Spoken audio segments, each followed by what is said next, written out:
નમસ્કાર, આપ જોઈ રહ્યા છો ગુજરાત ફર્સ્ટ. આપની સાથે હું નવીન દાફડા. સમાચારો પર નજર કરીએ તો અમદાવાદમાં ભારે વરસાદની સ્થિતિને લઈ અમદાવાદ મહાનગરપાલિકા કમિશનરે નાગરિકોને સૂચન કર્યું છે કે આવતીકાલે વર્ક ફ્રોમ હોમ કરવા સૂચન અમદાવાદ મહાનગરપાલિકા કમિશનર દ્વારા કરવામાં આવ્યું છે. નાગરિકોને એક અપીલ કરવામાં આવી છે કે આવતીકાલે વર્ક ફ્રોમ હોમ કરવામાં આવે. શહેરમાં આવતીકાલે ભારે વરસાદની આગાહી છે. અમદાવાદ શહેરમાં આજે રાત્રિ દરમિયાન પણ ભારે વરસાદની આગાહી કરવામાં આવી છે અને આવતીકાલે પણ આખા દિવસ દરમિયાન અમદાવાદમાં ભારે વરસાદની આગાહી છે. તેને લઈ અમદાવાદ મહાનગરપાલિકા કમિશનરે નાગરિકોને અપીલ કરી છે કે આવતીકાલે વર્ક ફ્રોમ હોમ એટલે કે ઘરેથી જ કામ કરવા અપીલ કરવામાં આવી છે ભારે વરસાદને પગલે.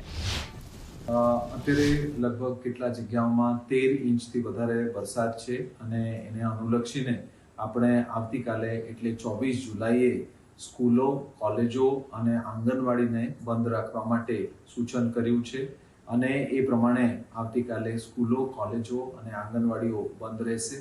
બીજા જે સંસ્થાઓ છે એ તમામ સંસ્થાઓને વિનંતી છે કે આવતીકાલે જે પ્રકારે વરસાદનું આગાહી છે આવતીકાલે અને પરમ દિવસે પણ વધારે વરસાદનું આગાહી જોઈને આવતીકાલે ખાસ કરીને આપ પોતાના કર્મચારીઓ માટે આપના માટે રજા રાખી શકશો અથવા વર્ક ફ્રોમ હોમ કરી શકશો. આવતીકાલે વર્ક ફ્રોમ હોમ કરવાથી આપને પણ ખૂબ સલામતી રહેશે.